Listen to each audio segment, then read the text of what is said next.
Bismillahirrahmanirrahim. Assalamualaikum warahmatullahi wabarakatuh. Alhamdulillahirabbil alamin wassalatu wassalamu ala asyrafil anbiya'i wal mursalin wa ala alihi wa sahbihi ajmain. Amma ba'du. Baiklah adik-adik semua, ini adalah pertemuan kita yang kesekian kali atau yang keempat kali ya di mata kuliah terjemah.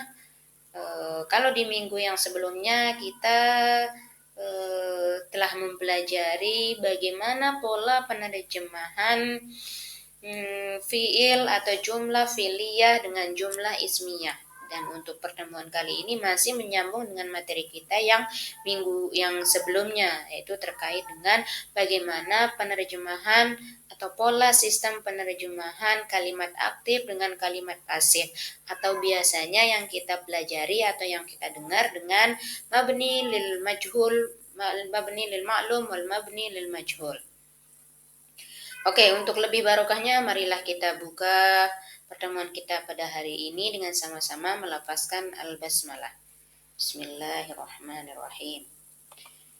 Baiklah, kita yang pertama kita mulai dulu, atau saya akan menjelaskan dulu secara umum terkait dengan apa itu kalimat aktif dengan kalimat pasif. Mungkin adik-adik sudah sering mempelajari baik itu dari tingkat atau jenjang SMA sampai dengan perkuliahan di mata pelajaran bahasa Indonesia.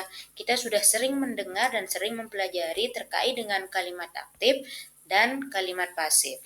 Yang pertama kita mulai dari kalimat aktif.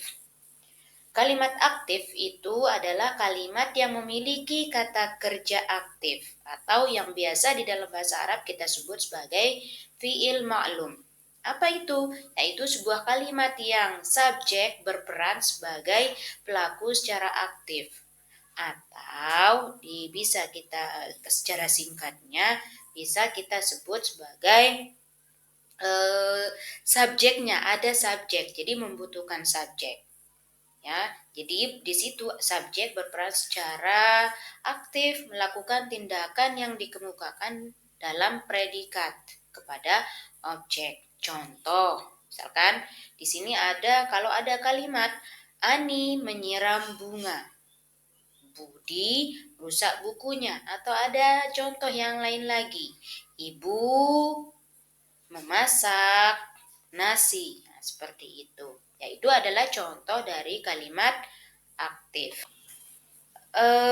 Di dalam penerjemahan, ya, penerjemahan khususnya pada penerjemahan pola kalimat aktif, ya, banyak sekali kesulitan yang kita temukan, yang khususnya di dalam bahasa Arab, karena antara bahasa Arab dengan bahasa Indonesia itu sangat jauh berbeda sekali ketika kita ingin menerjemahkan suatu teks. Makanya dari situ kita benar-benar harus mengetahui bagaimana pola penerjemahan kalimat aktif ke kalimat pasif, atau sebaliknya dari kalimat pasif ke kalimat aktif. Karena di dalam penerjemahan itu kita tidak bisa atau hanya menerjemahkan sesuai dengan leksikal atau menerjemahkan secara letterlek kalau bahasa ininya ya. Nah, kemudian kalau tadi itu apa itu kalimat aktif, mungkin adik-adik sudah tahu. Kemudian selanjutnya di sini ada ciri-ciri kalimat aktif. Yang pertama di sini, ciri yang pertama adalah pada kalimat aktif subjek melakukan tindakan langsung mengenai objeknya. Maksudnya apa? Di situ kata kerja itu atau kalimat yang dikatakan sebagai kalimat aktif itu subjek atau pelakunya, atau di dalam bahasa Arab musnad lainnya itu melakukan tindakan langsung, atau subjeknya disebutkan secara jelas di situ. Contohnya tadi kalau di contoh slide pertama tadi kita melihat Ani menyirami bunga. Siapa subjeknya di situ sudah jelas. Berarti subjeknya di situ adalah Ani, ya. Kemudian Budi merusak bukunya. Siapa di situ yang menjadi pelaku? Yaitu di situ adalah Budi. Jadi pelaku atau subjeknya itu melakukan tindakan secara langsung mengenai objek atau yang sesuatu yang dikerjakannya. Kemudian ciri kalimat aktif yang kedua adalah predikat aktif selalu diawali dengan imbuhan me atau ber. Ya, jadi predikat ya dia diawali dengan imbuhan me atau ber. Contohnya menyirami atau ya berlari seperti itu. Ya, Ibu atau Ani menyirami bunga. Ya, ada diawali dengan imbuhan me. Ya, kemudian ciri yang kalimat aktif yang ketiga adalah kadang dia memerlukan objek. Ya, seperti itu adik-adik. Kemudian ciri yang selanjutnya atau ciri yang keempat dari kalimat aktif yaitu kalimat aktif itu kadang tidak memerlukan objek. Kenapa? Karena setelah mendapatkan predikat, subjek ditambahkan pelengkap atau keterangan. Mana contohnya? Misalkan kalau ada contoh anak-anak bermain dengan senang. Jadi di situ tidak dijelaskan objeknya, tetapi predikat jadi ditambahkan atau dia hanya langsung mendapatkan predikat ditambahkan dengan pelengkap dan keterangan. Mana? Anak-anak bermain dengan senang. Di situ ada pelengkap, kemudian ada keterangan. Kemudian yang ciri-ciri kalimat aktif yang terakhir di situ memiliki pola subjek, ada predikat, ada objek, ada keterangan. Dan ada juga pola yang subjek, predikat, keterangan. Mana contohnya di ciri-ciri yang kelima ini? Misalkan contoh yang memiliki pola subjek, predikat, objek berarti keterangan, berarti di situ lengkap. Di situ ada subjeknya, kemudian ada objek, kemudian ada keterangan juga. Contohnya misalkan sapi mencari makanan di siang hari misalkan, atau misalkan kelelawar mencari makanan di malam hari. Ya, ada subjeknya sih, ada subjeknya ada di situ. Siapa subjeknya? Di situ ada kelelawar, kemudian ada predikat, kemudian ada objek, kemudian ada keterangan. Jadi ada pola kalimat yang lengkap di situ di dalam kalimat itu. Di polanya ada subjek, ada predikat, ada objek, ada keterangan. Ya. Kemudian memiliki pola subjek, predikat, keterangan. Mana contohnya di sini? Tadi misalkan kalau di atas sebelumnya itu ada contoh anak-anak bermain dengan senang. Ya, itu terdiri dari subjek, ada predikat, kemudian ada keterangan. Ya, jadi itu ada 5 ciri-ciri dari kalimat aktif. Ya, kalau di dalam bahasa Arab, apakah itu ada kalimat ciri-ciri kalimat yang seperti itu? Tidak. Justru pasti tidak ada karena antara bahasa Indonesia dengan bahasa Arab itu berbeda. Ya, tetapi cara mengubah kalimat mungkin kalau di dalam bahasa Arab itu hanya berubah pada harokatnya. Nanti selanjutnya kita akan pelajari. Kemudian setelah kita tahu ciri-ciri dari kalimat aktif, nah sekarang kalimat aktif kalau di dalam bahasa Indonesia itu ada jenisnya lagi. Ya, ada berapa jenis? Ada berapa jenis? Yang pertama kita sering kenal dengan kalimat aktif transitif. Ya, apa itu kalimat aktif transitif? Yaitu kalimat yang memerlukan sebuah objek atau memerlukan sesuatu yang dikerjakan.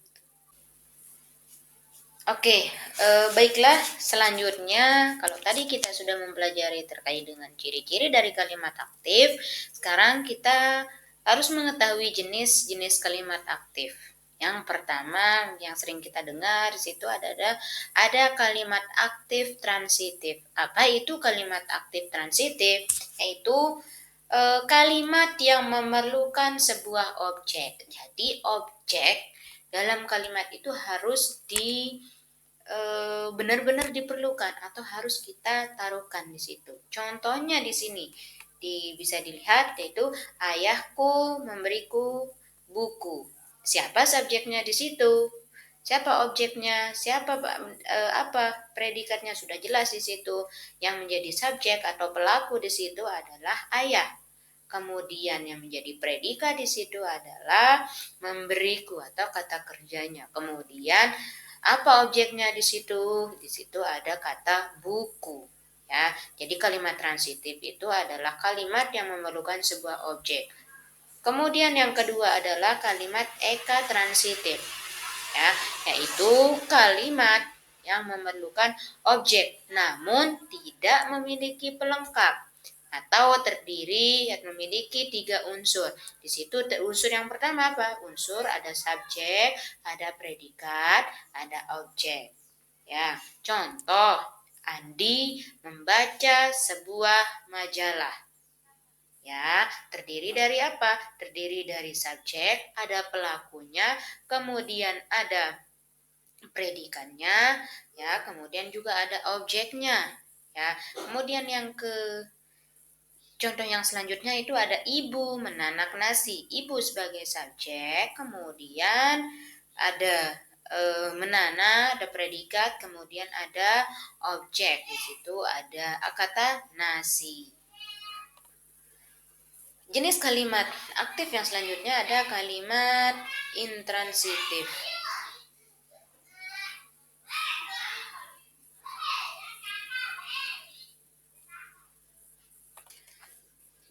Jenis kalimat aktif yang ketiga adalah kalimat aktif intransitif, di mana di dalam kalimat aktif intransitif ini objek tidak dimunculkan sebagai penerima perbuatan dari objek itu sendiri. Namun biasanya diikuti oleh apa? Diikuti oleh pelengkap dan keterangan. Ya, nah dalam kalimat intransitif ini dia memiliki pola. Memiliki pola apa? Ada SP, ada subjek, hanya ada subjek dan predikat. Atau di situ ada pola, ada subjek, ada predikat, ada keterangan. Kita bisa lihat di contoh, Andi sedang menulis di kamar mandi. Nah, di situ objeknya tidak muncul di dalam contoh kalimat yang ada. Ya, paham? Nah, kemudian yang selanjutnya jenis kalimat aktif yang keempat adalah dui transitif. Nah, kalau di dalam kalimat aktif dui transitif ini memiliki satu predikat dan mengharuskan kehadiran objek dan pelengkap.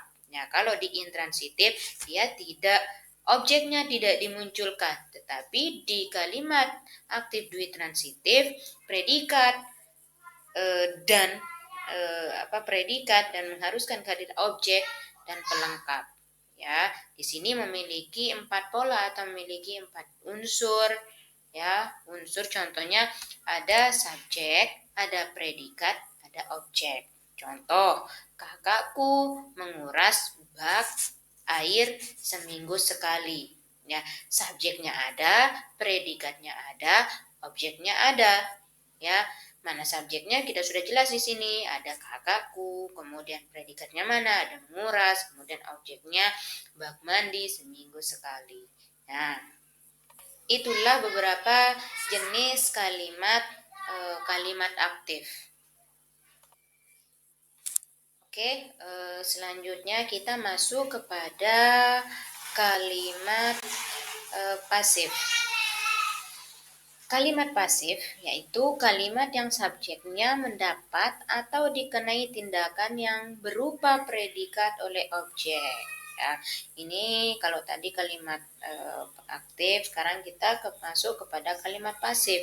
Ya, yaitu kalimat yang subjek mendapat atau dikenai tindakan yang berupa predikat oleh objek. Mana contohnya? Bisa kita lihat.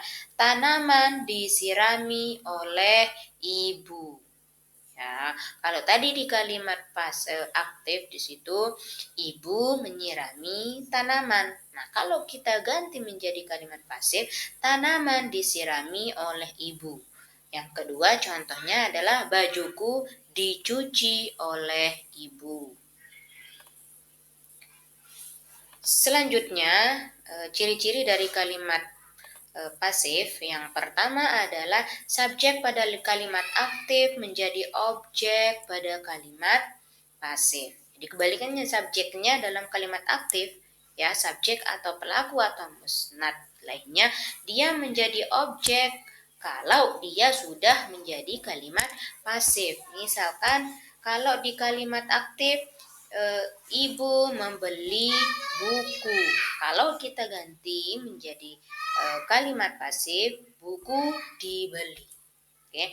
Kemudian yang kedua, ciri yang kedua adalah predikat menggunakan awalan ada di, ada ke, ada an, atau ter. Contoh, rumahnya terbakar oleh si jago merah. Ya, di sini ada awalan. Mana yang awalan? Terbakar. Ya. Kemudian ada contoh lagi, ruangan kelas disapu. Ini diawali oleh awalan di. Atau misalkan ke apa, nanti bisa adik-adik cari sendiri contohnya. Kemudian ciri kalimat pasif yang ketiga adalah pada umumnya kalimat pasif itu ya didahului, namanya kata kerja didahului dengan kata ganti orang. Ya, kata ganti orang mana? Ganti orang ada ku dan kau. Contohnya, buku itu telah kurapikan. Ya. Nah, jadi di sini ada kataku di situ, itu adalah kata ganti orang, atau buku itu telah kau rapikan, seperti itu. Kemudian ciri yang selanjutnya adalah kata oleh dalam kalimat pasif. Kalau di dalam kalimat aktif apakah ada oleh? Coba, ada enggak, pernah enggak kalian menemukan ibu membeli oleh buku? Tidak ada. Tetapi kata oleh di situ hanya bisa kita pakai di dalam kalimat pasif. Jadi kata oleh dalam kalimat pasif dapat dihilangkan dan bisa digunakan juga, dan tapi bisa dihilangkan, tetapi tidak akan merubah makna dari kalimat tersebut. Mana contohnya? Misalkan kalau kita bumbui dengan kata oleh, ya, buku dibeli oleh ibu. Ya, nah, kalau kita mau menghilangkan atau mau menghilangkan kata oleh bisa. Contohnya seperti ini. Kalau kata Andi ditegur oleh ibu guru. Nah, kalau kita mau hilangkan oleh, kita bisa membuat kalimat dengan Andi ditegur ibu guru. Ya mungkin itu sekilas tadi terkait dengan kalimat aktif dengan kalimat pasif secara umum yang berada di dalam bahasa Indonesia. Sekarang kita masuk kepada poin kita, yaitu terkait dengan fi'il mabni lil majhul dan fi'il mabni lil ma'lum. Yang pertama ada fi'il mabni lil ma'lum. Ya, apa itu kalimat fi'il mabni lil ma'lum? Itu adalah uslub kalimat yang masuk dalam bagian jumlah fi'liyah dengan tetap menyebutkan fa'il atau pelakunya. Nah, seperti yang sudah saya katakan sebelumnya, ya, ini masih berkaitan dengan materi kita sebelumnya, ya, terkait dengan ada jumlah fi'liyah. Nah, untuk fi'il mabni lil ma'lum dan fi'il mabni lil majhul ini masih masuk dari bagian jumlah fi'liyah. Nah, kemudian ada apa itu fi'il mabni ma'lum? Yaitu fi'il ya, atau jumlah fi'liyah dengan tetap menyebutkan fa'il atau pelakunya atau musnad ilainya. Jadi pelaku di dalam kalimat itu tetap disebutkan. Atau dalam bahasa Arab, wa ma yudhkaru ma'ahu fa'iluhu.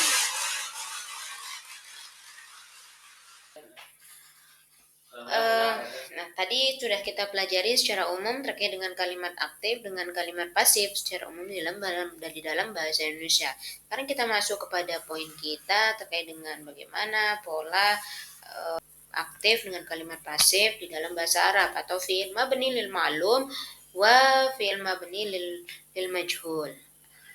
Awalan yakni fi'il mabni lil ma'lum. Apa itu kalimat fi'il mabni lil ma'lum? Yaitu uslub kalimat yang masih di dalam bagian dari jumlah fi'liyah. Ya. Nah, kemudian di dalam fi'il mabni ma'lum ini tetap menyebutkan fa'il atau pelakunya. Huwa ma yudhkaru ma'ahu fa'iluhu. Ya, contohnya khalaqallahul insana dha'ifa. Siapa di sini ya yang menjadi pelakunya? Jadi subjeknya itu tetap disebutkan pelaku di situ. Khalaqallahul insana dha'ifa. Allah menciptakan manusia dalam keadaan lemah. Jadi sudah jelas di sini pelakunya siapa? Ya, siapa di sini yang menjadi pelaku atau menjadi fa'ilnya, yaitu Allah. Kemudian yang kedua, contoh yang kedua adalah yaktubul mudarrisu ad-darsa. Ya. Contoh yang kedua yaktubul mudarrisu ad-darsa. Jadi guru menulis pelajaran. Pelakunya siapa di situ? Ini al-mudarris. Selanjutnya ada fi'il mabni lil majhul, yaitu uslub kalimat yang masih dalam jumlah atau bagian dari jumlah fi'liyah. Akan tetapi kalau di fi'il maklum tadi fa'ilnya atau pelakunya itu disebutkan. Nah, kebalikan dari situ pelaku atau fa'ilnya itu dibuang atau kita tidak menyebutkan di dalam jumlah atau dalam fi'il mabni lil majhul. Ada yang biasa kita dengar dalam ma yuhdhafu fa'iluhu wa halul maf'ul bihi makanuhu wa summiya naibul fa'il. Kita tidak menyebutkan dia sebagai pelaku, tetapi kita biasanya menyebutnya dengan naibul fa'il.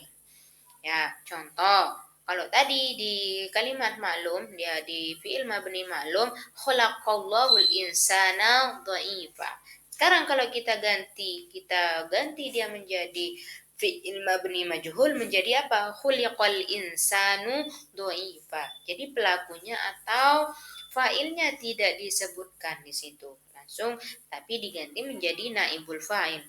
Manusia diciptakan dalam keadaan lemah.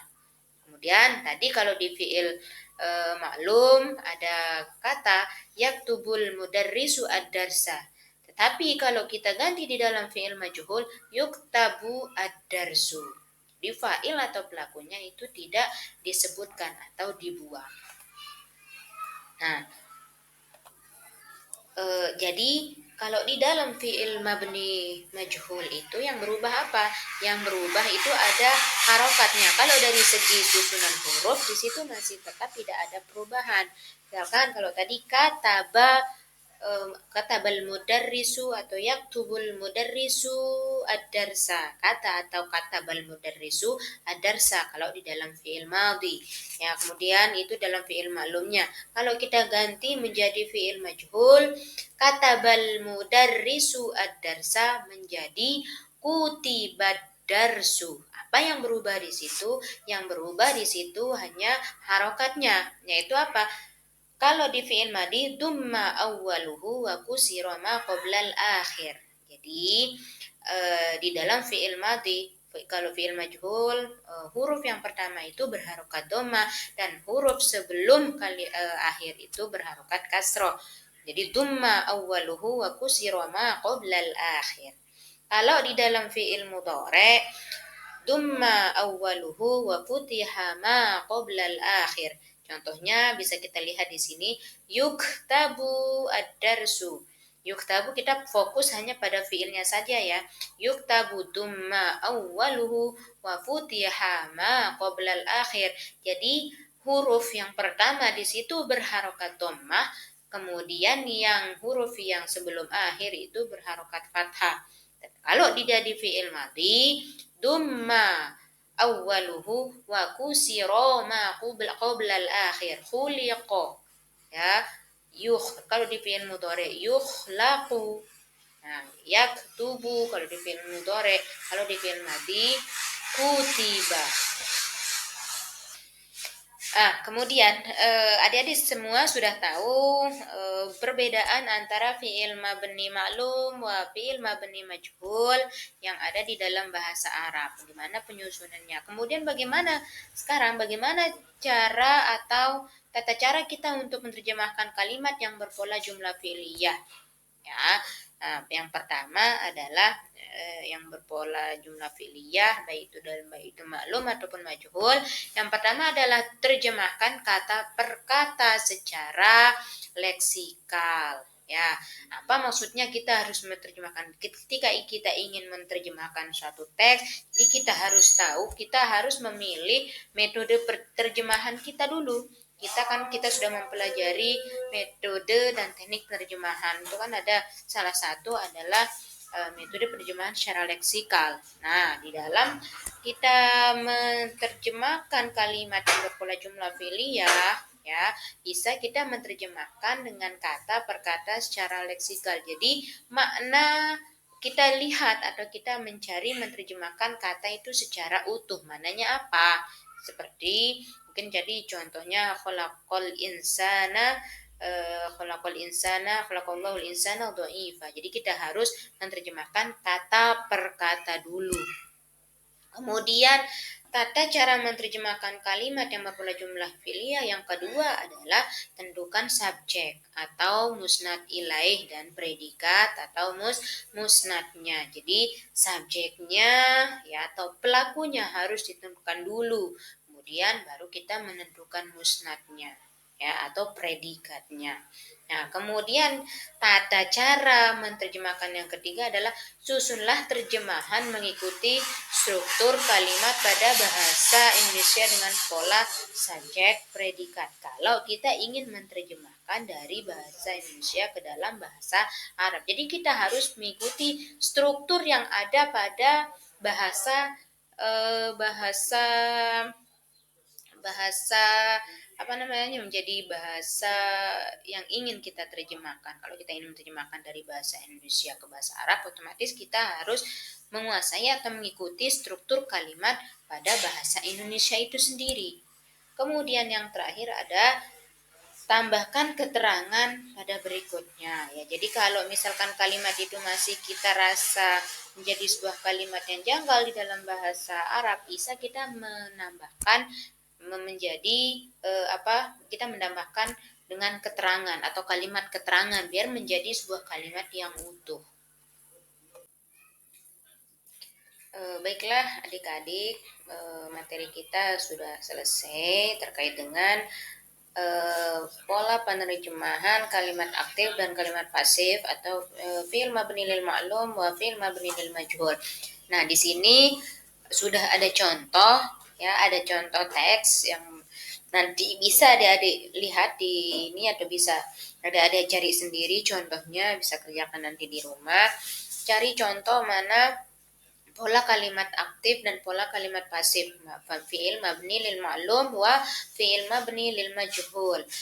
Di kalimat atau di contoh di sini ada di teks ini ada judulnya ihtimamul hukumah. Ya, bisa kalian analisis sendiri. Kemudian baru setelah kalian analisis, adik-adik semua belajar untuk menerjemahkan teks ini. Oke? Ya, baiklah adik-adik, mungkin hanya ini di pertemuan kita kali ini. Kita bertemu di pertemuan yang akan datang. Nah, tatim hadzal dars fi qiraatil hamdalah. Alhamdulillahirabbil alamin. Assalamualaikum warahmatullahi wabarakatuh.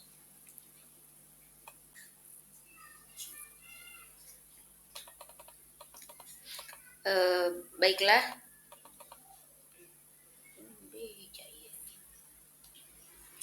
Sumpah ini lampak anunya nih.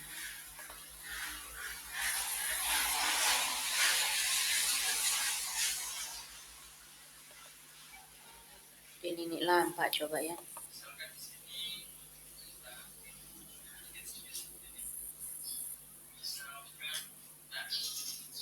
White tuh nih.